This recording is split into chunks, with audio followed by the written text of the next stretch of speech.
नमस्कार, मैं हूं गौरव श्रीवास्तव। प्राइम डिबेट में आप सभी का बहुत बहुत स्वागत है।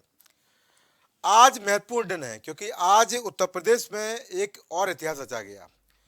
10 लाख करोड़ की योजनाओं की यहां पर सौगात मिली है। हालांकि आज ग्राउंड ब्रेकिंग सेरेमनी के माध्यम से 34 लाख रोजगार की बात भी कही गई है। 14,000 से ज़्यादा परियोजनाएं का आज शुरुआत की गई। प्रधानमंत्री नरेंद्र मोदी ने आज उत्तर प्रदेश को तमाम सौगातें दी। ये सौगातें बताती हैं कि आने वाला समय विकास की और नई इबारत रचने वाला है। पर यह इबारत कितनी बड़ी होगी, कब रची जाएगी और इसकी जो स्थिति कितनी और अच्छी होगी, ये फिलहाल समय बताएगा। पर चूंकि व्यवस्थाओं की अगर बात करें तो यहाँ पर तमाम चीज़ें व्यवस्थाओं में हैं।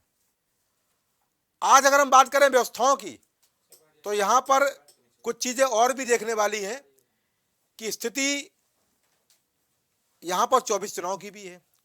लगातार चर्चाएं चल रही हैं, लगातार व्यवस्थाएं चल रही हैं और साथ ही साथ यहाँ पर जिस तरह से बताया जा रहा है कि 14,000 परियोजनाओं की शुरुआत भी यहाँ पर आज कर दी गई है। योगी सरकार की चौथी ग्राउंड ब्रेकिंग सेरेमनी 19 फरवरी, दिन ऐतिहासिक। और यहाँ पर सरकार का कहना है कि उत्तर प्रदेश को हम बेहतर की तरफ लेके जा रहे हैं। और आज के दिन मुख्यमंत्री योगी आदित्यनाथ ने भी ये कहा कि जो व्यवस्था चल रही है उसके तहत यहाँ पर आने वाले समय में जो हमारा देश है, जो कभी 11वीं अर्थव्यवस्था हुआ करता था दुनिया की, वो आज 5वीं बन चुका है। और ये भी कहा है कि प्रधानमंत्री के तीसरे कार्यकाल में ये तीसरी अर्थव्यवस्था बन जाएगा, दुनिया की सबसे बड़ी तीसरी अर्थव्यवस्था। पर यहां सवाल यह भी है कि जिस तरह से समिट होती है, ब्रेकिंग सेरेमनी होती है, वहां पर तमाम चीजें ये भी निकल के आती हैं कि विपक्ष हमेशा ये व्यवस्था बताता है कि हम यहां पर अगर ब्रेकिंग सेरेमनी कर रहे हैं और साथ ही साथ यहां पर कितनी इंडस्ट्रियां लगाई गई, कितने लोगों को रोजगार मिला, ये लगातार विपक्ष सवाल उठा रहा है। फिलहाल ग्राउंड ब्रेकिंग सेरेमनी यहां पर हुई है, उस पर प्राइम टीवी की रिपोर्ट देखते हैं, फिर चर्चा को आगे बढ़ाते हैं। आर्थिक विकास को नई गति देने के लिए ग्राउंड ब्रेकिंग सेरेमनी 4.0 का आयोजन किया गया। कार्यक्रम की अध्यक्षता प्रधानमंत्री नरेंद्र मोदी ने की। ग्राउंड ब्रेकिंग सेरेमनी के जरिए 10 लाख करोड़ रुपए से ज्यादा की निवेश परियोजनाएं धरातल पर उतरती हुई दिखेंगी। प्रधानमंत्री नरेंद्र मोदी 14,000 निवेश परियोजनाओं को शुभारंभ किया। इसके जरिए 34 लाख लोगों को रोजगार मिलेगा, जो यूपी को 10 अरब डॉलर की अर्थव्यवस्था बनाने के सीएम योगी आदित्यनाथ के सपनों को पूरा करने की दिशा में एक अहम पड़ाव होगा। पश्चिमांचल क्षेत्र में शुरू की जाने वाली 52% से अधिक परियोजनाओं के साथ सरकार शेष निवेश को 29% पूर्वांचल में, 14% मध्यांचल में और 5% बुंदेलखंड में वितरित करने की योजना बना रही है। इन परियोजनाओं के लिए कुल अनुमानित निवेश प्रभावशाली 10 लाख करोड़ रुपए हैं, जिससे राज्य भर में 33.50 लाख रोजगार के अवसर पैदा होने की संभावना है। 14,500 परियोजनाएं शुरू होने से यूपी में रोजगार के रास्ते खुलेंगे।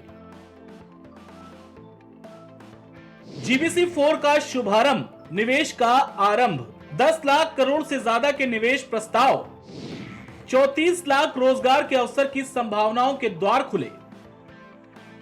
यूपी को 10 अरब डॉलर की अर्थव्यवस्था बनाने की ओर कदम। जीबीसी के जरिए उत्तर प्रदेश के सभी हिस्सों में होगा निवेश। 52% निवेश परियोजनाओं की शुरुआत पश्चिमांचल से होगी। पूर्वांचल में 29%, मध्यांचल में 14% निवेश होगा। बुंदेलखंड में 5% निवेश परियोजनाओं को उतारा जाएगा। मोबाइल असेंबल यूनिट के लिए 170 crore. Medical device wellness centre स्थापित होंगे। यीडा के पास 103% से अधिक लक्ष्य। एआई से खुलेंगे यूपी में संभावनाओं के नए द्वार। चित्रकूट अमेठी में लगेगा फूड प्रोसेसिंग। राजधानी लखनऊ में पीएम मोदी ने निवेश के महाकुंभ का शुभारंभ किया। इस दौरान पीएम ने यूपी में हुए बदलाव का जिक्र किया। कहा कि यूपी में विकास की बयार देखने को मिल रही है। बीजेपी की सत्ता में आने के बाद से यूपी ने अपनी नई पहचान बनाई। साथ ही पीएम मोदी ने कहा कि उत्तर प्रदेश अब सुशासन के लिए पहचाना जाता है। रोजगार मिलेगा। और जब से मैंने शुरू किया है मेड इन इंडिया, मुझे चिट्ठियां आ रही है, साहब हमने पैसा जमा कराया था, विदेश शादी करने वाले थे, लेकिन आपने कहा कैंसिल कर दिया है, अब हिंदुस्तान में शादी करेंगे।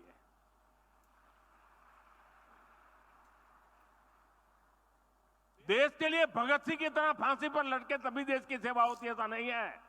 देश के लिए काम कर करके भी देश की सेवा हो सकती है। यूपी में लगातार हो रहे विकास और रोजगार के आयाम से गदगद मुख्यमंत्री योगी आदित्यनाथ ने कहा कि पीएम मोदी की प्रेरणा से 1 ट्रिलियन इकोनॉमी बनने की दिशा में सतत गतिशील नया उत्तर प्रदेश सम्मानित निवेशकों के सपनों को नई उड़ान देने को तैयार है।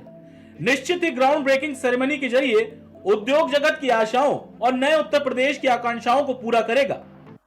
मुझे याद है वर्ष 2018 में जब हमने यूपी इन्वेस्टर समिट का आयोजन किया था, तब हमारी सरकार ने अपना पहला ही वर्ष पूरा किया था, लेकिन ट्रांसफॉर्मेशन में उस शुरुआती चरण में भी आपने प्रदेश पर विश्वास जताया और परिणामतः 4,28,000 करोड़ रुपए के निवेश के प्रस्ताव उत्तर प्रदेश को प्राप्त हुए थे। बता दें कि 22 जनवरी को अयोध्या में प्रभु श्री राम लला की प्राण प्रतिष्ठा के बाद योगी सरकार के लिए ये एक और बड़ा अवसर है जब पूरी दुनिया की नजरें उत्तर प्रदेश की ओर लगी होंगी। पीएम मोदी के मार्गदर्शन और सीएम योगी के नेतृत्व में इन परियोजनाओं की शुरुआत से उत्तर प्रदेश सरकार अपने लक्ष्य की ओर कदम बढ़ाएगी। Desk report, prime TV.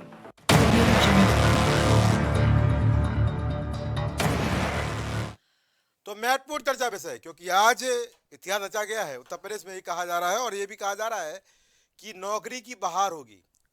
34 lakh से ज़्यादा नौकरियां यहाँ पर मिलने जा रही उत्तर प्रदेश में। पर यहाँ पर कुछ बातें समझने वाली भी है कि यहाँ पर पश्चिमांचल, पूर्वांचल, मध्यांचल को तो यहाँ पर कुछ व्यवस्थाएं मिली है, निवेश का परसेंटेज मिला है, पर बुंदेलखंड की बात करें तो महज 5%।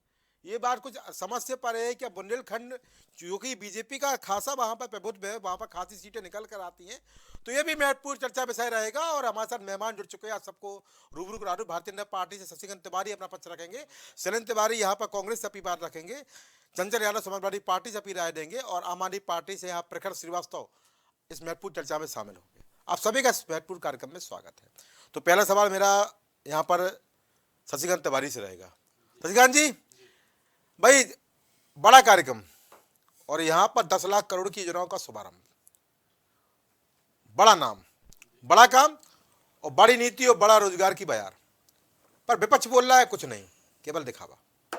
क्या कहेंगे? नहीं, देखिए, आज उत्तर प्रदेश में जो यह आज के ग्राउंड ब्रेकिंग सेरेमनी हुआ है जी, ये उत्तर प्रदेश के विकास को दिशा देने वाला यह कार्यक्रम था। अच्छा, आप हाल ही में देखे होंगे कि जिस प्रकार से अयोध्या में राम मंदिर के बाद लोगों में एक उत्साह भरा था। अच्छा, काशी में जो काशी विश्वनाथ का कॉरिडोर बना तो लोगों में विश्वास भरा था। अच्छा। तो आध्यात्मिक क्षेत्र के साथ साथ उद्यमता के क्षेत्र में जिस प्रकार से आज एक उत्सव मनाया जा रहा है उत्तर प्रदेश में, अच्छा। यह दूसरे प्रदेशों को दिशा दिखाने वाला प्रदेश बनने जा रहा है। अच्छा। ये बात मैं नहीं, ये स्वयं आदरणीय मोदी जी ने कहा है अपने भाषण में कि उत्तर प्रदेश से भारत के जितने अन्य राज्य हैं उनको सीखना चाहिए कि किस प्रकार से आज ये यहाँ निवेश हो रहा है और सारे उद्यमी, सारे लोग जो सामने बड़े बड़े उद्यमी भारत के बैठे थे उनको संबोधित करते हुए कहा उन्होंने कि ये उद्यमी आज उत्तर प्रदेश में ऐसा माहौल मिला है कि वो आए हैं और इस ग्राउंड ब्रेकिंग सेरेमनी से उत्तर प्रदेश में रोजगार का द्वार खुलेगा, नौजवानों को रोजगार मिलेगा।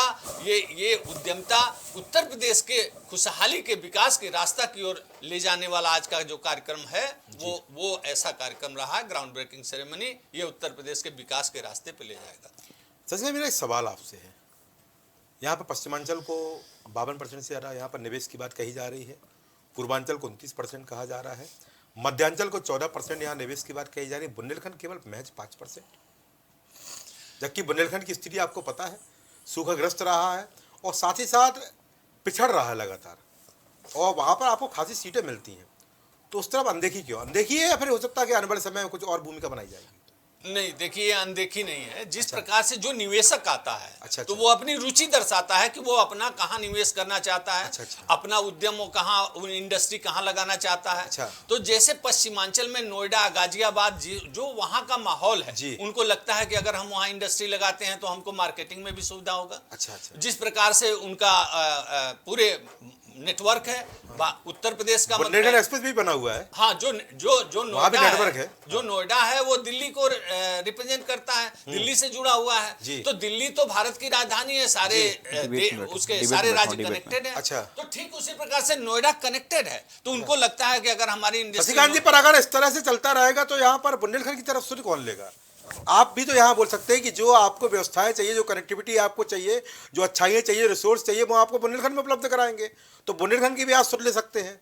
केवल कनेक्टिविटी के नाम पर सारा 52% पश्चिमांचल को दे देना, मैं सवाल उठता है भाई। मैं इसका जवाब दे रहा हूँ। देखिए 2018 में जब यहाँ पे इन्वेस्टर ग्लोबल समिट हुआ था, तो उसमें निवेशकों की रुचि देखी गई कि बुंदेलखंड में कम है। तो यही कारण है कि सरकार की जो अपनी परियोजना है डिफेंस कॉरिडोर, तो बुंदेलखंड से जोड़ा। भाई ये निजी निवेशक तो नहीं आ रहे हैं बुंदेलखंड में, तो सरकार को जाना चाहिए। तो सरकार ने बहुत बड़ी परियोजना जो है डिफेंस का जो परियोजना है, डिफेंस कॉरिडोर को बुंदेलखंड को दिया है, और सरकार तमाम तरीके से उसको रोजगार देने की अन्य जो भी कवायद हो सकता है, उद्यमिता बढ़ाने की जो भी कवायद हो सकता है, विकास करने की कवायद, वो उसको सरकार प्राथमिकता पे लिए।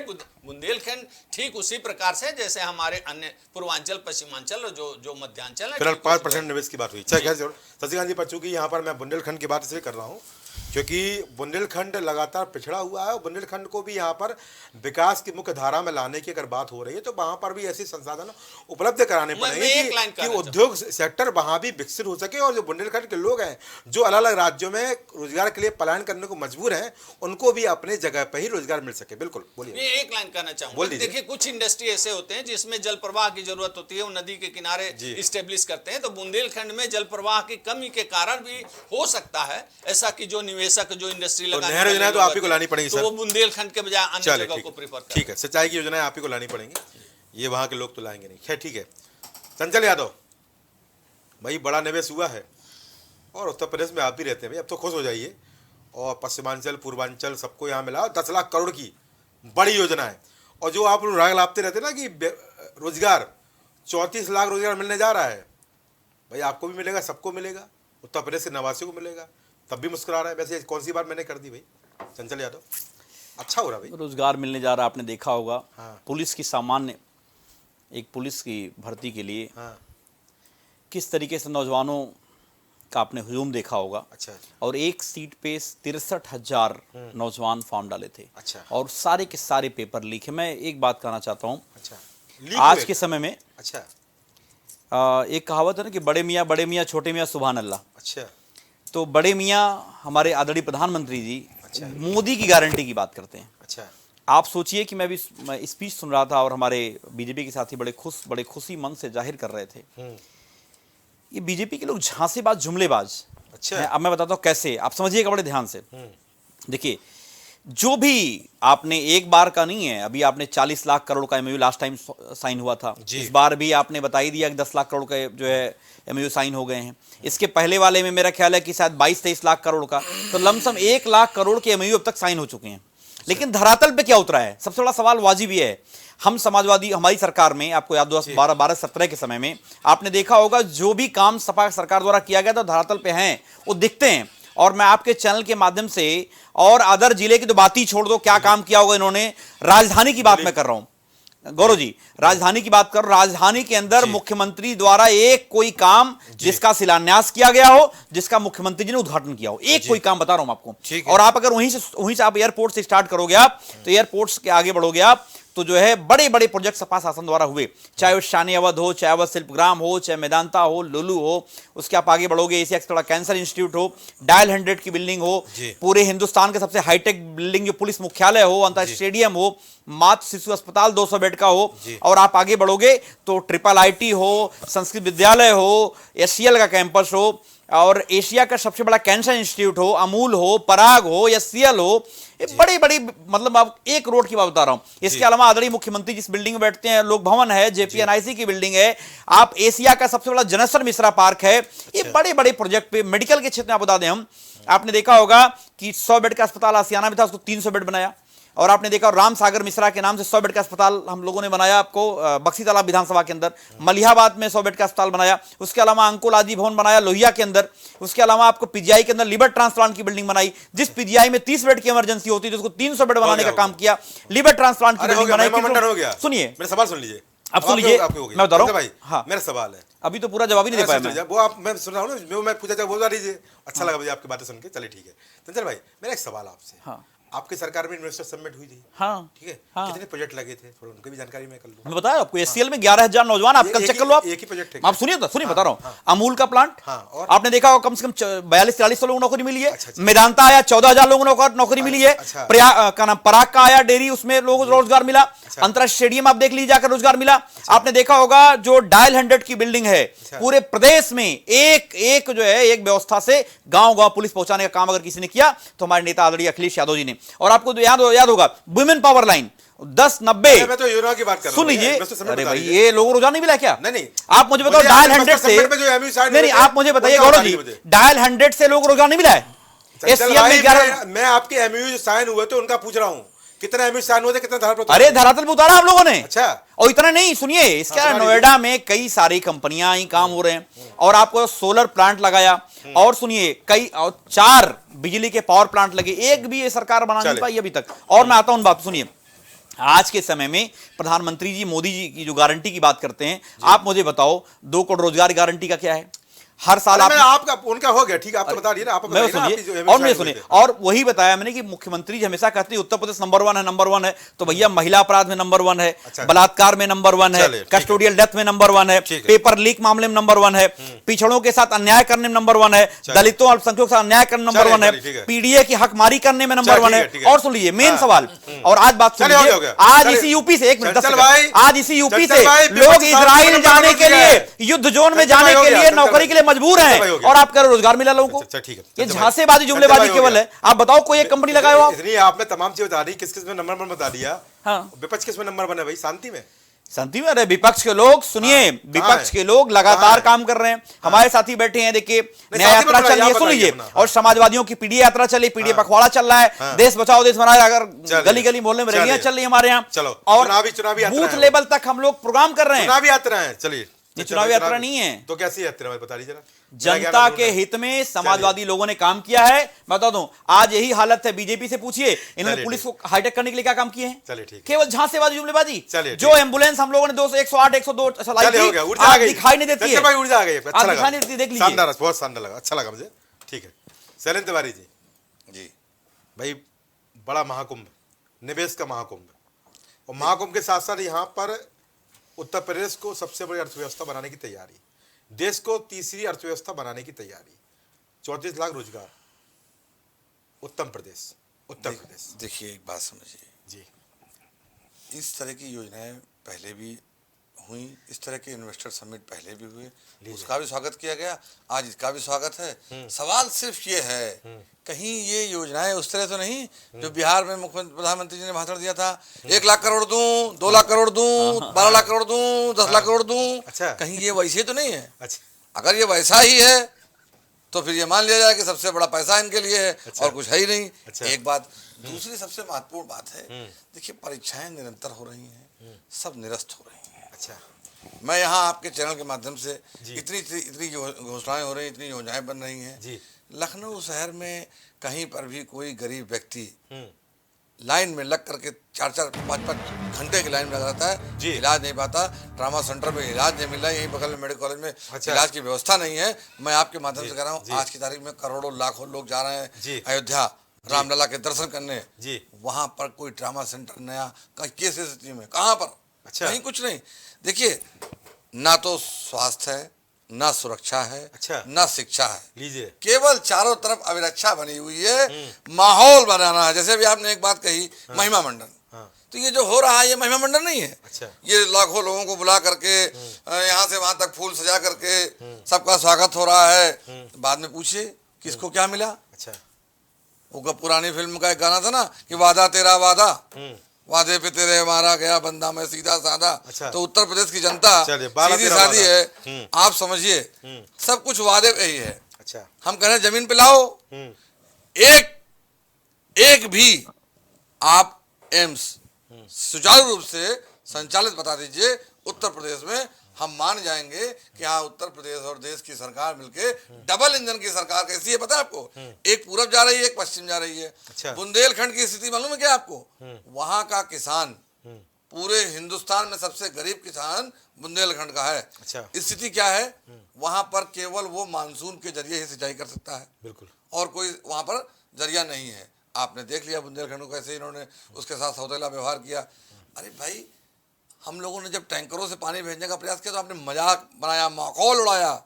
शर्म नहीं आती है उस समय के प्रवक्ताओं वक्ताओं को जो इन्होंने उस तरह से बातें की थी। आज बताइए ना, 10 साल में आपने कितने बूंद पानी दे दिया उनको, क्या बना दिया?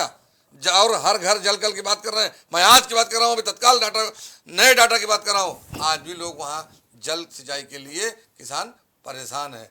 आपकी घोषणाओं में आपने बता दिया पश्चिमांचल जाएगा।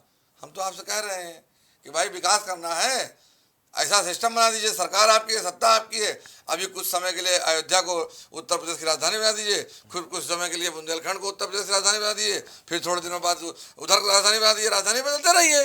अच्छा। क्या फर्क पड़ता है? सबका डेवलपमेंट हो जाएगा। अगर ऐसा लगता है तो राजधानी बदल दीजिए तो डेवलपमेंट हो जाएगा। जैसे नाम बदलने से डेवलपमेंट हो रहा है। अयोध्या का नाम बार बार लेते हैं आप लोग, अयोध्या का नाम बार बार लेना चाहिए, क्यों नहीं लेना चाहिए? अच्छा। कोई अयोध्या का नाम लेने में कोई पाप कर रहे हैं क्या हम? क्यों नहीं लेना चाहिए बताइए हमको। आप ही बताइए, अयोध्या का नाम लेने में हमको क्या शर्म आनी चाहिए? तो क्यों आनी चाहिए? नहीं शरण भाई, ऐसा हमने कौन सा काम कर दिया जो हम अयोध्या का नाम नहीं लेंगे? यहाँ पर अयोध्या के बारे में इसलिए की क्योंकि यहाँ पर अयोध्या की आप तर्ज पे बोल रहे हैं कि वहाँ पर विकास हो रहा है, तो ये तो मान लिया ना कि अयोध्या में विकास हुआ है। भाई देखिए, अब जो चीज सामने है स्वीकार करते हैं ना इसको। एक बात सुनो, जैसे अयोध्या में 36,000 करोड़ रुपया लग चुका है। हाँ। अखबारों में दिख रहा है। अच्छा। रोज बताया जा रहा है। हाँ। टीवी चैनल दिखा रहे हैं। हाँ। और योगी जी वहाँ 72 बार जा चुके हैं। अच्छा। लिखा पढ़ी में। हाँ। उसके बाद कितनी बार गए उनको पता नहीं है। अच्छा। तो कुल मिलाकर के इतनी बार जा चुके हैं तो विकास हो रहा है। अच्छा। तो अस्पताल खोज चलिए, रहे हैं, मान लिया। सेंटर खोज रहे हैं, चलिए। स्कूल कॉलेज खोज रहे हैं। नया कॉलेज कहाँ है अच्छा। बताएं वहाँ लोग जाकर के। तो मैं तो यही कह रहा हूँ आपके माध्यम से हाँ। कि अयोध्या को उत्तर प्रदेश की राजधानी घोषित कर दीजिए। अच्छा। मैं अपने आदरणीय तिवारी जी से यहाँ पे निवेदन कर रहा हूँ कि हमारा प्रस्ताव तो डाल दीजिएगा भाई। मुख्यमंत्री जी को बता दीजिए कि चलिए। अयोध्या को उत्तर प्रदेश की राजधानी घोषित कर दे, ताकि वहाँ पूर्णतः विकास हो जाए, लोगों को स्वास्थ्य भी अच्छा मिले, सुरक्षा भी अच्छी मिले और शिक्षा भी अच्छी मिल जाए। ठीक है चरण भाई, बहुत अच्छा लगा। प्रखर श्रीवास्तव, आम आदमी पार्टी। प्रखर भाई आप भी उत्तर प्रदेश के निवासी हैं, बड़ा रोजगार मिलने जा रहा है, 10 लाख करोड़ की योजना है, बड़ा निवेश, ग्राउंड ब्रेकिंग सेरेमनी 4.0, क्या कहेंगे? गौरव भाई, सबसे पहले आपको नमस्कार। धन्यवाद, नमस्कार का आपका। सभी दर्शकों जी। आज भारतीय जनता पार्टी के प्रवक्ता में शेर कहना चाहता हूँ, इजाजत है? अगर बिल्कुल बोल लीजिए, पहले आवाज सही कर लीजिए अपनी, आपकी आवाज बहुत डिस्टर्ब आ रही है मुझे। जी आपको आवाज आ रही थी और मेरी? बोलिए बोलिए बोलिए, हाँ बोलिए। तुम्हारी किताबों में गांव का मौसम बड़ा गुलाबी है। अच्छा, मुझे यही लगा था। तुम्हारी किताबों में हाँ। गांव का मौसम बड़ा गुलाबी है। ये आंकड़े सर्दी और ये दावे किताबी है। अच्छा। देखिए गौरव भाई, भारतीय जनता पार्टी को एक अवसर और मिल गया है घोटाला नहीं, महाघोटाला करने का। महाघोटाला करने का। अच्छा। ये 10 लाख करोड़ का बजट तो बता रहे हैं। अब इनसे ये पूछिए कि इसमें कितने लाख करोड़ का घोटाला करने जा रहे हैं। ये बात हमको और आपको और आपकी जनता को समझनी बहुत जरूरी है। अच्छा। देखिए, ना हमसे छुपा है ना आपसे छुपा है। ये किस तरीके से ये आयुष्मान योजना लेकर आए थे। हमारे आदरणीय प्रधानमंत्री नरेंद्र मोदी जी एक आयुष्मान योजना लेकर आए थे, जिसमें इन्होंने हमारे माननीय राष्ट्रीय अध्यक्ष अरविंद जी को देखकर बड़ा कॉपी करा कि भैया हम भी मुफ्त दवाओं का और इलाज करेंगे। तो ये योजना लेकर आ गए, आयुष्मान योजना। आपको मालूम है इस योजना का 7.5 लाख लोग जो है लाभार्थी, एक फोन नंबर से 7.5 लाख 7.5 लाख लाभार्थी मजे कर रहे हैं, उस योजना का मजा उठा रहे हैं। अच्छा दूसरा okay thank you. 3 mobile number पर 10 लाख लोग उस आयुष्मान योजना का मजा उठा रहे हैं। अच्छा गौरव भाई, अब आप ये कहें कि आंकड़े कहां से ला रहे हो? गौरव भाई, मैं ये आंकड़े नहीं दे रहा हूँ, ये सीएजी की रिपोर्ट के आंकड़े मैं आपके सामने और आपकी जनता के सामने रख रहा हूँ। ठीक है। दूसरा, एक सीएजी की रिपोर्ट और आई थी, मैं आज खंगाल रहा था, एक सीएजी की रिपोर्ट और थी जी। अयोध्या जब भी कभी बात उत्तर प्रदेश की होती है तो अयोध्या पहले हमारे आदरणीय प्रधानमंत्री नरेंद्र मोदी जी भी ले आते हैं और हमारे योगी जी भी ले आते हैं अयोध्या। तो अयोध्या का ही थोड़ा चरित्र खेल देता हूँ। अयोध्या डेवलपमेंट अथॉरिटी में सीएजी की रिपोर्ट में था कि 20 लाख करोड़ का घोटाला करा गया था। अच्छा। 20 करोड़ का घोटाला, 20 लाख करोड़ नहीं, 20 करोड़ का घोटाला करा गया था। अच्छा, जिसमें देखिए एक शेर याद आ गया मुझे, फिर से याद आ गया आपको। जैसे दीवाने ऐसा काम ना करो, हाँ हमारे भगवान राम का नाम बदनाम ना करो। चलिए। 18 लाख करोड़ की सड़क पे 220 लाख करोड़ में बनाया गया था। गौरव भाई देखिए, इनका चरित्र हम भी जानते हैं और आप भी जानते हैं किस तरीके गैर श्रीवास्तव जी, 18 लाख करोड़ बहुत होता है भाई, बड़ा आंकड़ा बता गया रिपोर्ट है जी। ये मेरे 18 लाख करोड़ बहुत होता है भाई। गौरव भाई, मेरे कोई आंकड़ा नहीं है, 20 करोड़ का घपला साफ साफ करा गया था अयोध्या में। घपला 18 लाख करोड़ को बता रहे हैं आप। बिल्कुल, सीएजी की रिपोर्ट है। चलिए। मैं ऐसे नहीं बोल रहा हूँ, आपके ज्ञान को सलाम मेरा। आपके दर्शकों को मैं चलिए। बता भी दे सकता हूँ। चलिए ठीक है। 18 लाख करोड़ का आप यहाँ पर घोटाला अयोध्या में बता रहे हैं आप। 20 करोड़ आप का घपला हुआ था। 18 लाख करोड़ की सड़क बननी थी जो कि 220 करोड़। प्रखर भाई, मैं आपको यहाँ पर जरूर बोलना चाहूंगा, थोड़ा आंकड़ों पर ध्यान दे दें।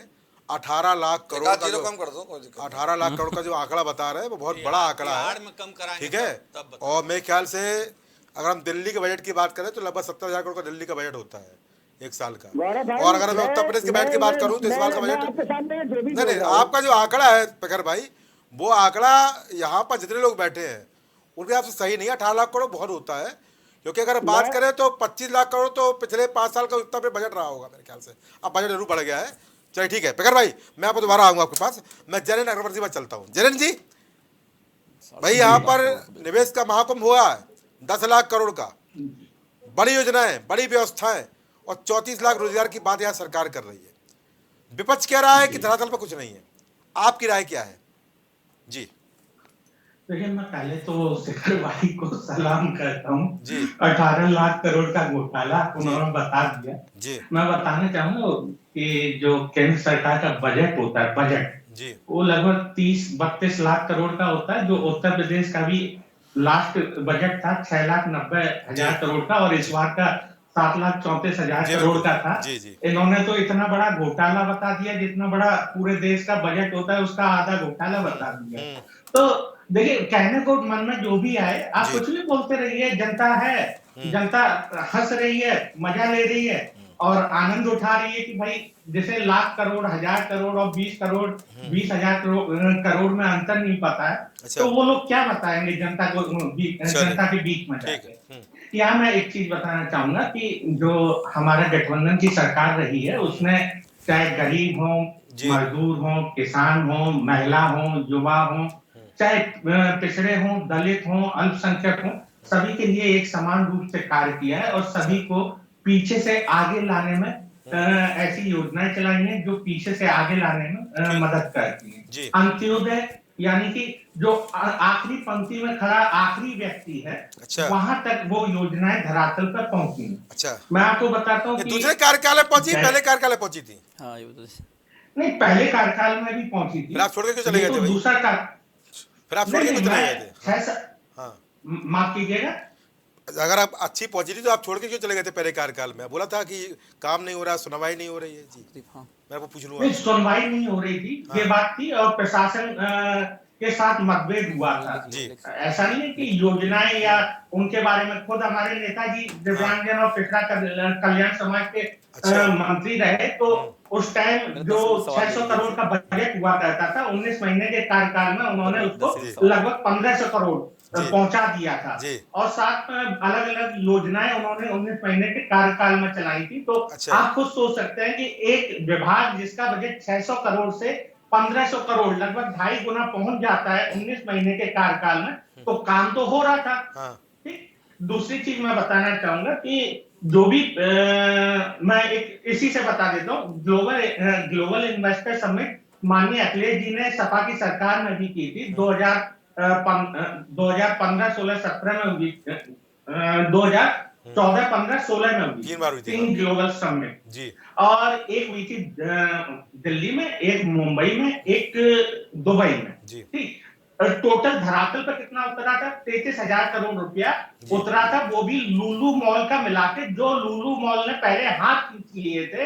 और 2018 में जाके दोबारा से उसने मंजूरी दी थी, जब दूसरी सरकार माननीय योगी जी की आ गई थी उत्तर प्रदेश के अंदर, तब उन्होंने मंजूरी दी लुलु मॉल वालों ने, जो ग्रुप है। और उसके बाद 2021 या 22 में बनके लुलु मॉल तैयार हुआ था जी। उसको मिला के 33,000 करोड़ का निवेश धरातल पर उतरा था। साथ में मैं बताना चाहूंगा कानून व्यवस्था का हाल ये था कि इनके यहाँ पे कानून व्यवस्था हो, चाहे ट्रैफिक व्यवस्था हो, चाहे सड़क व्यवस्था हो, ये हाल था उत्तर प्रदेश का कि उत्तर प्रदेश के अंदर एक भी ग्लोबल समिट नहीं हुई थी। अच्छा। वो उत्तर प्रदेश से बाहर करवानी पड़ रही थी, क्योंकि कानून व्यवस्था का सवाल था। अब मैं एक सवाल बोलिए कि अभी तक जैनन भाई योगी जी के कार्यकाल में जी जैनन जी, आपने तमाम बातें बताई यहाँ पर, मुझे बड़ा अच्छा लगा। पर अगर आपको इतनी बातें पता थी तो आप 22 में संघ में क्यों चले गए थे भाई, जब इतनी कमियां थी समाजवादी पार्टी में? ये पता तब आपको अभी पता चला क्या? देखिए, समाजवादी पार्टी में कमियां हर पार्टी में रहती है। अच्छा। ठीक है, हमारे नेता भी हमेशा मानते आए हैं कि आप किसी के भी साथ जा रहे हैं, लेकिन आप अपनी बातों को आगे रख के जा रहे हैं साथ में। हमने विलय नहीं किया है। हमारी जो कंडीशंस होती हैं, जो कॉमन मिनिमम प्रोग्राम होता है, उसके अंदर हमारी जो शर्तें होती हैं, हमारी पार्टी की विचारधारा होती है, वो जब तक नहीं झलकती है, हम तब तक किसी के साथ नहीं जाते हैं, चाहे वो भाजपा हो चाहे वो सपा हो। तो आपको ये सवाल पूछना चाहिए समाजवादी पार्टी से कि आपने तो नहीं, मैं सवाल आपसे सिर्फ पूछा जैनन भाई, प्रसपा के साथ, आरएलडी के साथ, जैनन भाई, कांग्रेस के साथ, आपके भी तमाम गठबंधन है, बार-बार सबके साथ दोबारा किया। जैनन भाई, मैंने सवाल आपसे सिर्फ पूछा कि आपने यहाँ पर 14, 15, 16 के इन्वेस्टर समिट की बातें कही, पर अभी हाल का 22 का चुनाव आप में साथ में लड़ा है, और मैंने भी देखा तमाम प्रोग्राम, मैंने भी कवरेज की है कि वहाँ पर एक साथ आप लोगों ने सभाएं की हैं, तो कहीं ना कहीं ये जानकारी हो सकता है आपको आज मिली हो कि वहाँ पर क्या क्या हुआ था। फिलहाल मैं यहाँ पर नेता चलता हूँ। 10 सेकंड दीजिए, मैं जवाब दे बोल दीजिए। हमने पिछले कार्यों को देख के गठबंधन नहीं किया। अच्छा। हमारा जो रोड मैप था, रोड जहाँ पे रोड आके हम उनसे मिले रोड के ऊपर, वहां से आगे जाने के लिए किया था हमने गठबंधन, वो पीछे के लिए गठबंधन नहीं किया था। तो आप इस चीज को समझिए। चलिए, मैं समझ गया हूँ, पीछे के कृत्यों को मैं समझ गया हूँ। अगर आप कांग्रेस को जैसे उठाएंगे कि हम अगर आज कांग्रेस से गठबंधन करते हैं, आप 1985 से हमें थोड़ी जोड़ देंगे कि 1985 से नहीं, मैं आपको नहीं जोड़ूंगा, आपको नहीं पता था। नहीं तो एक्चुअली आप लोग अगले जा रहे हो कि काम याद कर लेते, मैं आपको याद दिला देता हूँ। चलिए ठीक है, हो गया। चलिए, मैं मुझे याद है। सवाल ले लीजिए इनसे। या प्रवक्ता सभा कुछ पूछ रहे हैं आपसे भाई, बड़ा खुश हो रहा है आपकी बातों से। जैनन भाई, बड़ा अच्छा लगा आपका, मैं सुन रहा था अभी। आप मुझे बता दो, जो कि आदरणीय राजभर साहब जब 2017 वाली सरकार में गठबंधन में मंत्री थे, जब फावड़ा लेके निकले थे, रोड अभी तक बन पाई कि नहीं बन पाई? एक सवाल मेरा ये है, सुन लीजिए भाई, सुन लो भाई, सुन लीजिए। वो रोड अभी तक बन पाई, जिस रोड के लिए, सुन लीजिए ना, आपने लॉ एंड ऑर्डर की बात, जैनन भाई सुन लीजिए, पूरा सवाल सुन लीजिए, जैनन भाई पूरा सवाल सुन लीजिए। अरे जैनन भाई पूरा सवाल तो सुन लीजिए, पूरा सवाल तो ले लीजिए। मेरा सवाल ये था कि जो रोड एक मतलब बनवाने के लिए बहुत सारे प्रयास किए, उन्होंने मंत्रियों को लेटर लिखे, लेकिन वो नहीं बन पाई थी, खुद फावड़ा लेके निकले, खुदाई किया, तो उस समय उन्होंने पार्टी छोड़ा था। उसके अलावा दूसरे सवाल कई सारे थे, जातिगत जनगणना के ऊपर उन्होंने बात कही थी, सामाजिक न्याय समिति की रिपोर्ट की बात करते थे, तो दोनों तीनों मुद्दों पे बीजेपी के साथ छोड़ दिया था उन्होंने। और बड़े स्पष्ट तरीके से कहा कि मैं सत्ता की लालच में बीजेपी का गठबंधन नहीं हूं। और आप बता दें, फिर उसका सपा के साथ आए, सपा के साथ छोड़ने के बाद आपने सबके दरवाजे खटखटाए, अच्छा, बसपा से लेके कांग्रेस से लेके सारी पार्टियों के दरवाजे आपने खटखटाए, और अंत में जब बहन कुमारी मायावती जी के यहां से एकदम आगे स्ट्रेट फॉरवर्ड कि नहीं हम जो है किसी दल बदलू ये आपको अंदर की बातें कहां से अरे सबको जानकारी थी, आप डिबेट चलाए थे गौरव जी। अच्छा, देखिए अब ये अब ये बता दो रोड बन पाई कि नहीं बन पाई? कुछ भी सुनाते रहेंगे। हाँ, कुछ सुनाते लेकिन रहेंगे। मैं जवाब दे देता हूँ इनके सवाल का। एक एसडीएम के धरने के लिए बैठ गए थे, आपको पहले मुख्यमंत्री जी दूसरे ने सवाल का जवाब दे देता हूँ बोलिए। कि बहन जी के चरणों में कौन गिरा पड़ रहा था 1995 के जी, गैस कांड के बाद। जो शपथ कब लेंगे पूरी दुनिया ने देखा। अरे मुख्यमंत्री कब बनेंगे? पूरी दुनिया ने कैमरों पे देखा। जिसके लिए आप गए थे मंत्री बनने के लिए, मंत्री कब बनेंगे? दूसरी चीज, अरे बन जाएंगे भैया, आपको क्या दिक्कत है? जातिगत जनगणना अभी भी हमारा मुख्य मुद्दा है। आपकी 4 बार सरकार रही, आपने जातिगत जनगणना का जा भी मुंह से नहीं निकाला था।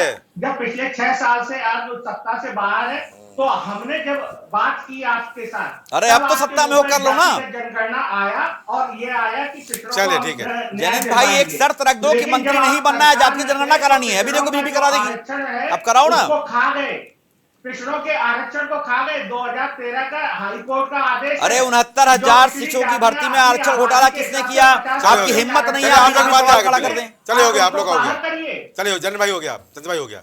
शशिकांत जी भाई, आप तो बड़ी सुंदर सुंदर बातें कर रहे थे और विपक्ष तो यहाँ पर दूसरी बात कर रहा है। हालांकि जनरल रघुवंशी आपके सपोर्ट में जरूर बोले हैं क्योंकि आपके साथी हैं, बाकी 3 लोग तो बोल रहा है कुछ हुआ ही नहीं है। चंचल भाई तो बोल रहा सिर से खारिज कर रहा है। नहीं, देखिए इन लोग पास बोलने के लिए कुछ है नहीं। अच्छा, कुछ पता ही नहीं इनके पास। हाँ, अच्छा। सबसे पहले मैं कांग्रेस के साथी शैलेंद्र भाई को बधाई दूंगा कि बधाई दे रहे अयोध्या को राजधानी बनाने के लिए मान लिया उन्होंने। मैं इनको बधाई देता हूँ। दूसरा, अब मैं आता हूँ समाजवादी पार्टी के साथी के ऊपर। इन्होंने कहा कि कैंसर अस्पताल बनवा दिया, स्टेडियम बनवा दिया, SCL बनवा दिया, तमाम नाम लिए, नाम लूंगा टाइम खराब होगा। जितना इन्होंने नाम लिया सब फंक्शनरी हुआ 2017 के बाद। एक बात। दूसरी बात, जब कोई बात करो, देश के विकास की बात करो, तो सबको साथ लेकर आगे चलने की बात करो, तो लोग PDA की बात करते हैं। PDA का पोल खोल दिया अभी इनके स्वामी प्रसाद मौर्य ने, कहीं कोई PDA नहीं है। राज्यसभा में आपने दिया, कोई PDA नहीं है। आपने जो लोकसभा के लिए जितने कैंडिडेट उतारे उसमें कोई PDA नहीं है। इनके महामंत्री सब इस्तीफा दिए चले जा रहे हैं और सारे बयान भी दिए चले जा रहे हैं, कोई PDA नहीं है। अब ये बता रहे हैं कि PDA है। अब मैं आता हूं जरा आपके जो साथी बोल रहे थे कि घोटाला और भ्रष्टाचार। जयनंद भाई ने अच्छा बताया कि कितने का बजट होता है और कितना उन्होंने घोटाला बताया। ये लोग घोटाला बता करके ही दिल्ली में सरकार बना लिए। अच्छा। और दिल्ली से तिहाड़ सब लोग चले गए। तिहाड़ में जा करके इनको जाना चाहिए। पहले वो आंकड़ा तिहाड़ में बैठ करके जो इनके साथी बैठे हुए हैं, उन साथियों के साथ वो आंकड़ा पहले दुरुस्त करना चाहिए। संजय सिंह भी इसी तरह से आंकड़ा रोज फेंकते थे। आज तिहाड़ में खुद बैठे हुए हैं, तो इनको अपने तिहाड़ में बैठे हुए साथियों के साथ राय ले लेना चाहिए कि कितने हजार लाख बोलना चाहिए, आंकड़ा दुरुस्त करना चाहिए। ये क्या इनका क्या है आप पार्टी वालों का कि जैसे एक कहावत है, मैं इनके लिए नहीं कह रहा हूं। अभी शेर सुनाएंगे क्या? हाँ, नहीं शेर भी नहीं सुना रहा हूं। एक कहावत है कि जो खाज वाला व्यक्ति होता है दूसरे के ऊपर थूक देता है कि चलो इसका खाज वाला थूक इसके ऊपर भी गिर जाए। तो ये कहावत ये लोग चरितार्थ करते हैं कि थूक दो इनके ऊपर। घोटाला करना इनका काम है, देश को गुमराह करना इनका काम है। बताएंगे भारतीय एक और ये अभी इलेक्ट्रोल बॉन्ड वाला फैसला आया है। एक और डिबेट में एक और डिबेट में इन्होंने चंदाखोर कहा था। तो ये चंदाखोर बताएंगे, घोटालेबाज बनाएंगे, और ये है खुद ये सारे कर्म ये खुद करते हैं। आप ये जितने आप ये हैं, इनको उत्तर प्रदेश की जनता ने भगा दिया। ये आए थे कि बिजली का बिल हम सस्ता कर देंगे। चुप रहिए, पहले शांति से सुनिए, आप बीच में बोलिए मत। अरे हो गया बीच में बोलिए मत। ये आए थे कि इतने यूनिट बिजली हम फ्री कर देंगे। उत्तर प्रदेश की जनता ने बोरिया बिस्तर बांध करके लौटा दिया इनको। समाजवादी पार्टी और कांग्रेस पार्टी को तो फिर भी लोग पहचानते हैं, आम आदमी पार्टी को विकास पे आप क्या बात करेंगे? आप क्या बात करेंगे? चलो कांग्रेस और समाजवादी पार्टी बोलती है तो बात समझ में आती है। आप पार्टी क्या बोलेगी उत्तर प्रदेश के विकास में? राष्ट्रीय पार्टी है भाई। आपकी हैसियत क्या है उत्तर प्रदेश में? न पहले था, न अब है, न आज की तारीख में है। आप क्या बोलेंगे उत्तर प्रदेश के विकास में? हाँ, अब मैं आता हूँ। अभी इन्होंने चुप रहिए, आप सुनिए, पहले सुनना सीखिए। अभी जयनंद भाई ने बहुत अच्छी बात भाई मौका दूंगा। प्रखर भाई मौका दूंगा आपको टर्न पे, प्लीज। हाँ बोलिए। सुनिए, हाँ। हम देखिए, हम निगेटिव बात नहीं करेंगे। हम समाजवादी पार्टी और कांग्रेस के विकास को भी हम नकारेंगे नहीं। हम निगेटिव बात चलिए, इनके स्वीकार खिलाफ लिए, नहीं चलिए, करेंगे। ये लोग संदर्भ करते रहे। लेकिन संक्षेप में एक बात कहना चाहूंगा बोल लीजिए। हाँ। कि अभी बहुत अच्छी बात उन्होंने जनन जी ने कहा हाँ। कि समाजवादी पार्टी का जो इन्वेस्टर समिट हुआ मुंबई में क्यों हुआ? लीजिए। उत्तर प्रदेश में वो माहौल नहीं था कि वो यहाँ कर सके। और इनके एक इन्वेस्टर जो एक नहीं कई इन्वेस्टर आए, उन्होंने तो ग्राउंड ब्रेकिंग सेरेमनी की तो बात छोड़िए, वो अपनी जगह भी जहां जगह सरकार ने दी थी वो भी देखने नहीं आए। अच्छा। वो भी अब मुकेश अंबानी के भाई जो दूसरे अनिल अंबानी हैं, उनको पूरी जमीन दे दी गई एनर्जी के नाम पे। पश्चिम में मोदीपुरम के आसपास जो है, गाजियाबाद और मेरठ के आसपास, वो अपनी जमीन देखने नहीं आए और एक साल बाद बोल दिया कि नहीं मुझे कोई प्रोजेक्ट यहाँ नहीं लगाना है। उसी घोषणा ये लोग कर चुके थे। अच्छा। ये यहाँ लगने, भाई वही समझते हो क्या? वैसा मत समझिए। अरे ये अच्छा, मोदी योगी, ये एक कोई मोदी की काम तो गारंटी बता दो है। लखनऊ ये के अंदर योगी कोई का लगाया काम हो है। प्लांट। मोदी और योगी के एक काम कोई को काम बता आज दो। पूरी दुनिया सराहना कर रही है। झूठ बोलना है आप केवल। अपने काम से तुलना मत करिए। अच्छा। और आगे आइए, विकास में आगे आइए। हाँ। मैं इन पार्टियों का आह्वान करता हूं, समाजवादी पार्टी और कांग्रेस को आगे आकर के अरे हमारी पार्टी को बुला लीजिए भाई, साथ राष्ट्रीय पार्टी देना है। चाहिए। राजनीति अपने जगह पे है। शशिकांत भाई प्लीज ये बताइए, आपने यहाँ पर समाजवादी पार्टी, प्रखर पे मौका दूंगा आपको, यहाँ पे आपने समाजवादी पार्टी का आह्वान किया, कांग्रेस का आह्वान किया, हमारी पार्टी का आह्वान कर लीजिए। बड़ी पार्टी, राष्ट्रीय पार्टी है, गुजरात में 13% वोट लेके आई है, 5 सीटें लेके आई है, एक राज्य में तीसरी सरकार भी है भाई। ऐसा मत कहिए भाई, ये इनका भैया भी आह्वान कर लीजिए। आप आम आदमी पार्टी के पंजाब में देख तो रहे हैं क्या हालत कर रखा है इन्होंने पंजाब का। अच्छा। इनको पंजाब संभालें, बिल्कुल पंजाब संभालें। वहाँ पे नारे लग रहे हैं। अच्छा। वो खालिस्तान के समर्थन में नारे लग रहे हैं। वहाँ भिंडरा वाले के समर्थन में नारे लग रहे हैं। पंजाब को संभालिए। उत्तर प्रदेश की जनता आपको नकार चुकी है। चलिए। आपको एक से एक विधायक सीट नहीं मिला। मोदी जी को चलिए। भेजने जा रहा है। आप क्यों क्या बोलेंगे? चलिए, ठीक है। आप बोलने बता का तो रहा हूं। पंजाब में चलिए, चलिए, चलिए, हो गया। पंजाब को संभालिए। चलिए मैं थोड़ा शरण भाई को लेता हूँ। हो गया। आप लोग उड़ जाएंगे भाई। अरे आप लोग उड़ जाएंगे भाई, पता चलेगा। चलिए प्रखर भाई मौका दूंगा आपको, इसका प्रखर मौका दूंगा। प्रखर अभी अगर पीछे बोलोगे तो मौका नहीं मिलेगा प्लीज। चलिए हो गया, प्रखर हो गया। शरण भाई तिवारी बड़े नाराज हो गए, आपको आह्वान कर दिया आपका। तिवारी जी बड़े भाई हैं, व्यक्तिगत नाराज हो सकते हैं, कोई बात नहीं। अच्छा। लेकिन मैं इनके आह्वान का स्वागत करता हूँ। मैंने इनके आह्वान से पहले ही मैंने कहा कि जो कुछ हो रहा है उसका स्वागत है। हाँ। लेकिन सवाल तो पूछेंगे ही ना। अयोध्या के लिए धन्यवाद दे दिया आपको राजधानी के लिए। मैं कहता हूँ करवाने हैं। अच्छा। ऐसे ही धन्यवाद मिल जाता है। अच्छा। ऐसे रह जाएगा। अच्छा। मैं कह रहा हूँ कि रोजगार आप दे रहे हैं, दीजिए। हाँ। हम देंगे। हमने दिया। अच्छा। वो याद है ना आपको? अब बिहार वाला याद होगा, प्रधानमंत्री ने क्या कहा? 1 लाख करोड़ दूं, 2 लाख करोड़ दूं, 5 लाख करोड़ दूं, भूल गए। अगर आप भूल गए हो तो मैं फिर से याद दिला रहा हूँ। अच्छा। भारत के प्रधानमंत्री जी ने पटना की धरती से क्या कहा? अच्छा। कि बिहार वासियों 1 लाख करोड़ दूं कि 2 लाख करोड़ दूं कि 3 लाख करोड़ दूं कि 5 लाख करोड़ दूं। अच्छा। उसके बाद गृह मंत्री जी कहने तो जुमला है। अच्छा लीजिए। ठीक है। तो अब इनका दोस्त क्या है? ये तो बेचारे सज्जन आदमी है। सज्जन आदमी है। और क्या? ये ये लड़ रहे थे आपसे। सही। भाई इनके लिए हम कुछ कह नहीं सकते कि तो प्रवक्ता है पार्टी के। पार्टी लाइन की बात करेंगे, नहीं करेंगे तो निकाल दिए जाएंगे। अच्छा। तो पार्टी लाइन की बात करना, हम तो प्रैक्टिकल बात कर रहे हैं ना। अच्छा। बताइए हमने जो बात तो कही। ये लोग बात हवा कर रहे हैं क्या ये? और आप बताइए। अच्छा हम कह रहे शशिकांत जी, हैं, हम कह रहे हैं, हवा बात कर रहे हैं क्या आप? हम अगर कह रहे हैं बताइए हमारी बात गलत है? प्रधानमंत्री जी ने कहा था कि नहीं कहा था? अगर गलत हो तो सबके सामने जो आप कहेंगे वो मैं मानूंगा। अगर गलत हो तो बताइए। शशिकांत जी मैं इसका जवाब दे। क्या बोल रहे हैं भैया? हाँ, नहीं, जुमला बोल दिया। ठीक है। हाँ। देखिए प्रधानमंत्री जी के मनसा को देखिए। अच्छा। अब देखिए आज- एक हाँ, मिनट। नहीं, आप पूरी बात- बागपटुता के बात धनी है। एक लीजिए। मिनट। आप बागपटुता के धनी हैं। बातों से हिंदुस्तान की जनता को कब तक गुमराह करेंगे? हमको खाना है दाल भात। अब आप दिखा रहे हैं फोटो, तो हमारा पेट कैसे भरेगा? लीजिए। हमको चाहिए ना भाई। तिवारी जी शैलेंद्र भाई मैं अपनी बात पूरी करूं। बोलिए। हाँ, करिए। बोल लीजिए। देखिए, प्रखर बात लेता हूँ। आज पूरे बिहार ही नहीं पूरा देश हाँ। प्रधानमंत्री आदरणीय मोदी जी के मनसा को देख रहा है। अच्छा।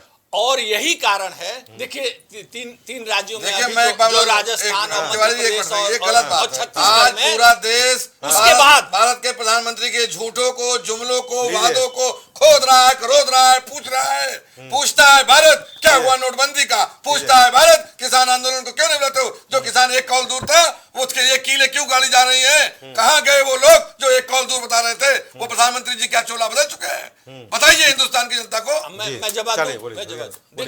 देखिए जो इन्होंने कहा कि बिहार में प्रधानमंत्री जी ने कहा कि ये दूं, ये कहा था कि नहीं कहा था? उसके कहा था। उसके बाद उस मनसा थी कि देना चाहते हैं। उस यही कारण है कि छत्तीसगढ़, मध्य प्रदेश, राजस्थान, उसके बाद चुनाव हुआ, तीनों मोदी जी के साथ वहां की जनता हो गई। तो जनता ने माना कि इनकी मनसा अच्छी है। अब रह गया सवाल जो ये कह रहे हैं किसान आंदोलन पे आइए। तो बिहार में हार गए किसान आंदोलन पे आइए। एक मिनट तो उसके बाद तो बिहार में हार गए थे, उसी बादल के बाद बुरा हारे थे। कोई बात नहीं, बिहार भी आएगा। बिहार के लोग अब जान गए, अब मोदी जी के साथ आएंगे। अब रह गया कि 70,000 करोड़ दे तो दो आप। अभी किसान आंदोलन एलानिया बोल के जा रहा हूँ कि बिहार में आपको अब की बार आधी सीटें नहीं मिलेंगी। एलानिया बोल के जा रहा हूँ, आधी सीटें नहीं मिलेंगी। और उत्तर प्रदेश में आप अगर अब की बार जो 5 आपके पंचतत्व हैं वो भी पार हो जाए तो बताइएगा। और मैं कह रहा हूँ यहाँ इनके सामने कह के जा रहा हूँ जिम्मेदारी के साथ कि सारे प्रत्याशियों के चेहरे बदले जाएंगे। सारे प्रत्याशियों के। ठीक है, शैलेंद्र भाई के एक बात का जवाब दूंगा। जो इन्होंने किसान आंदोलन की बात करी, शैलेंद्र भाई, भिंडरा वाले के कारण इंदिरा जी का इस देश में पूरा क्या हुआ पूरे देश ने देखा। और वो जड़ वहीं से शुरू हुआ था। और आतंकवाद की जड़ कितनी फैली, इंदिरा जी की शहादत हुई और पूरी कांग्रेस पार्टी से पूरा देश शोकमग्न था। आज भिंडरा वाले जिंदाबाद के नारे लग रहे हैं, खालिस्तान जिंदाबाद के नारे लग रहे हैं, जिसके हिमायती आप भी नहीं है। आप लोग भी खुल के आइए। और वो किसान आंदोलन है कि प्रायोजित आंदोलन है, उस पे कांग्रेस पार्टी को अपनी बात रखनी पड़ेगी। अगर आप स्पष्ट नहीं करेंगे तो वो बात देखिए देश हित में नहीं है। एक मिनट, आंदोलनों को इस तरह से कभी आतंकवादी घोषित करना, खालिस्तानी घोषित करना, कभी आंदोलनजीवी घोषित करना, ये भारतीय जनता पार्टी का चरित्र हो चुका है जब से आप वहां प्रवक्ता बने हैं। मैं फिर जिम्मेदार कर रहा हूँ, आप उनके चरित्र में मत जाइए क्योंकि आप एक सज्जन सुशील व्यक्ति, तारीफ हो गई। आपको ऐसा नहीं बोलना चाहिए। आप मंगाइए, मेरा भी नंबर आएगा। दावे के साथ कह रहा हूँ, दावे के साथ कह रहा हूँ कि वहाँ एक भी आदमी खालिस्तान के नारे नहीं लगा रहा है। और अगर लगा भी रहा है तो ये फेलियर हिंदुस्तान का। सुनिए, उसके बाद ये कहते हैं कि बांग्लादेश में फलाने घुस गए। अच्छा बताइए, बांग्लादेश के बगल में जो पश्चिम बंगाल में जो बॉर्डर है वो किसका है? भारत का। भारत के बॉर्डर पे सेना किसकी है? भारत सरकार की। भारत सरकार किसकी है? भारतीय जनता पार्टी की। तो बांग्लादेश में अगर कोई घुस रहा है तो घुसपैठिया घुस रहा है तो उसको संरक्षण देने से पहले उसको वहां घुसने वाला देने वाला कौन? भारत की सरकार। और अगर वहां पे फेल है तो कौन फेल? भारत की सरकार। कहाँ बोलते हैं, कुछ भी बोलते हैं। ठीक है, प्रखर क्यों बोल रहे थे आप? प्रखर आपका समय होता, बोलिए। गौरव भाई जी बोलिए। अभी मैं सुन रहा था भारतीय जनता पार्टी के प्रवक्ता को, मैं देख रहा था कि बेशर्मी की तरीके से वो बयान किए जा रहे थे। उनकी बेशर्मी की प्रकाष्ठा को मैं लगातार देखता हुआ क्या ये शब्द बोलिए। मैं आपको बताना चाहता हूँ गौरव भाई, इनको याद दिला दूं कि किस तरीके से अरविंद केजरीवाल जी ने मजबूर कर दिया था भारतीय जनता पार्टी के बड़े बड़े नेताओं को थूक लगा के पर्चा बांटने को। अच्छा, दिल्ली की जनता ने वहां घुसने नहीं दिया था। इस बार हमारे किसान भाई, हमारे अन्नदाता राशन पानी लेकर भारतीय जनता पार्टी की छाती पे चढ़ चुके हैं। अच्छा, इस बार 2024 में नरेंद्र मोदी जी का बोरा बिस्तर बांधकर भेजने का काम करने जा रहे हैं। उन लोगों ने ठान ली है। और आपको मैं एक बात बताऊं, बता दीजिए। पूरा जग जाहिर है, ये अडानी के नौकर है। अरे भाई, ये कौन सा शब्द बोले? बिल्कुल। अरे हमारे देश के अरे शब्द वाले ध्यान दीजिए।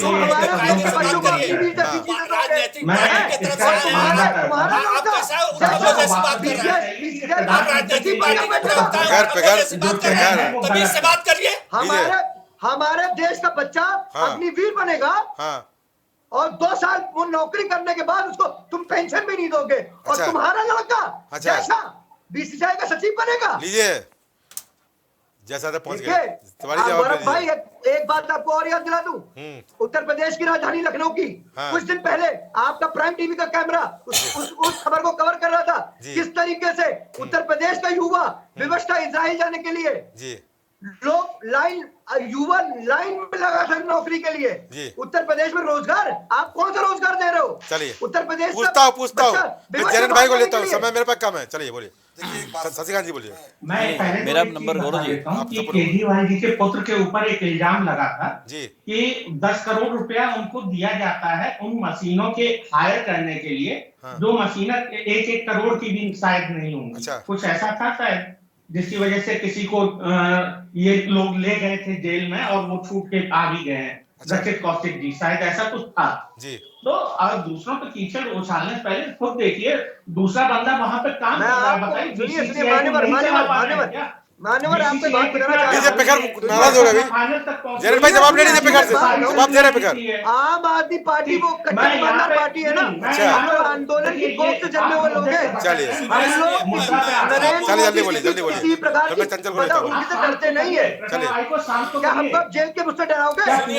आम आदमी पार्टी का चलो हमारी पार्टी अन्य बात हो गया ना कभी टूटेगा। चलिए सत्याग्रह बोले, चंचल बोले। बस 2 लाख।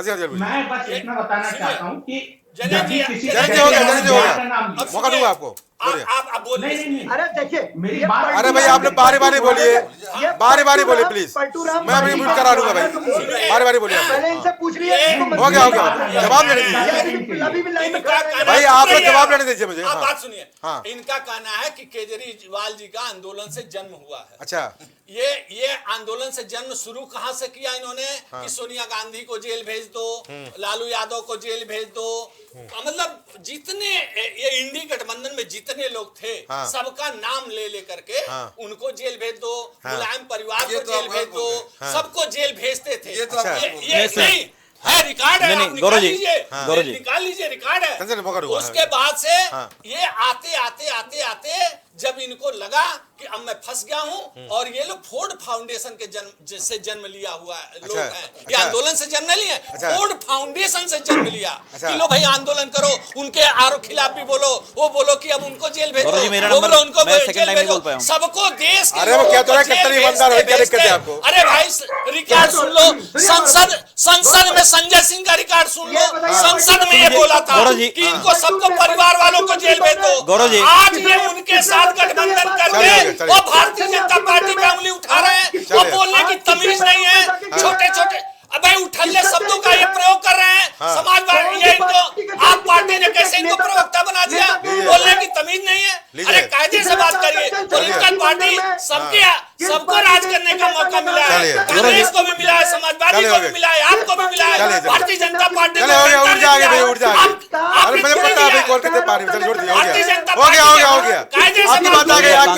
मुझे बोल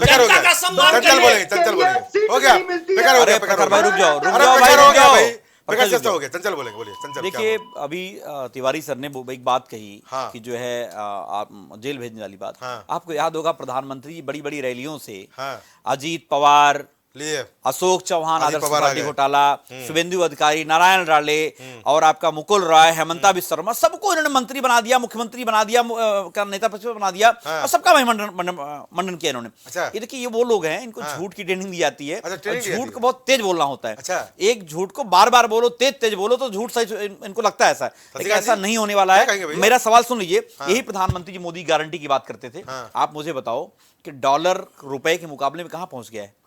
प्रधानमंत्री की बयान आता है आज के समय में, आज हालत क्या है, लेकिन उसके ऊपर कोई नहीं बोलना चाहता है। 100 दिन के अंदर काला धन लाने की बात करते थे प्रधानमंत्री जी, आज हालत यह है कि भगोड़े जो प्रधानमंत्री के मित्र थे, मेहुल भाई, प्रधानमंत्री बोला करते थे मेहुल भाई, ललित भाई और आपको क्या नाम है नितिन संदेशरा, सब भाग गए। और सुनिए, डंका बजने की बात अभी कर रहे थे। मैं कहता हूं अगर आपका इतना डंका बज रहा पूरी दुनिया में, मुझे एक बात बता दो, एक को भी लाके अंदर कर दो यहाँ पे। लेकिन सब जाते हो, सब वीडियो कॉल हो रही है, सारी बातें हो रही है, सब कुछ हो रहा है, लेकिन वो सारे के सारे हो गया। बोलिए। आप सभी के महत्वपूर्ण चर्चा में जुड़ने के लिए बहुत बहुत धन्यवाद। सबने अपनी बात कही, चाहे कांग्रेस की बात कहे, चाहे समाजवादी पार्टी की बात करें, चाहे हमारी पार्टी की बात करें, चाहे पर सत्ता पे आसीन बीजेपी की बात करें। अब यहाँ पर सेरेमनी हुई है, बड़ा कार्यक्रम हुआ है। इस बड़े कार्यक्रम के माध्यम से कितना रोजगार आएगा और कितने लोग यहाँ पर लाभान्वित होंगे, उत्तर प्रदेश यहाँ पर कितना विकास करेगा, वो तमाम चीज़ें फिलहाल भविष्य की गर्भ में निहित हैं। पर एक बात स्पष्ट है कि आने वाले समय में जब भी कोई काम होता है तो उसका परिणाम जरूर सामने आता है।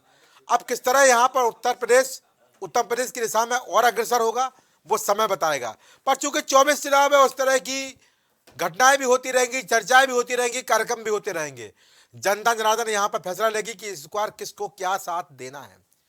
यहाँ पर ग्राउंड ब्रेकिंग सेरेमनी के माध्यम से एक नई इबारत लिखने का प्रयास किया गया है। ये इबारत कितनी सफल होगी, कितना लाभ देगी, उत्तर प्रदेश की अर्थव्यवस्था को कितना आगे बढ़ाएगी, वो समय बताएगा। पर एक बात तो स्पष्ट है, जब मेहनत होती है, काम होता है, संघर्ष होता है, तो परिणाम जरूर आता है। और यहाँ परिणाम अगर आएगा तो निश्चित रूप से यहाँ पर उत्तर प्रदेश विकास की नई इबारत भी लिखता नजर आएगा। तो आज की महत्वपूर्ण चर्चा में इतना ही। नमस्कार।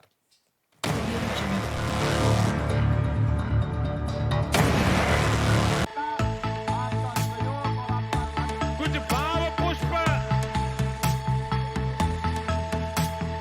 आप देख रहे हैं प्राइम टीवी, सच साहस सरोकार। प्रधानमंत्री श्री नरेंद्र मोदी का संकल्प है कि देश का हर नागरिक पोषित, सशक्त और समर्थ बने। जब पूरा विश्व इस सदी की सबसे बड़ी महामारी कोविड-19 से जूझ रहा था, उस दौरान प्रधानमंत्री श्री नरेंद्र मोदी जी के नेतृत्व में भारत सरकार ने प्रधानमंत्री गरीब कल्याण अन्न योजना का संचालन कर देश के गरीबों की खाद्य सुरक्षा सुनिश्चित की। इसी संवेदनशीलता को जारी रखते हुए आज 80 करोड़ से भी ज्यादा लोगों को मुफ्त अनाज दिया जा रहा है। सभी को अनाज, पोषित समाज। अगर आप करना चाहते हैं अपने बिजनेस को प्रमोट, तो इसके लिए आपको चाहिए होगा एक सपोर्ट। बेहतर स्क्रिप्ट, शानदार ग्राफिक्स, बेहतर विजुअल, दिखाएंगे कमाल, जानकारी पहुंचेगी जन जन तक, आपका काम करेगा धमाल। इन सभी चीजों के लिए अब ना हो परेशान। Brand promotion, motion designing and video editing, 2D और 3D animation, television telecasting, social media works, script writing जैसे कामों के लिए आज ही कांटेक्ट करें 9267925186 पर। इसी के साथ ही आप हमें जीमेल भी कर सकते हैं vikasproduction.gfx@gmail.com पर।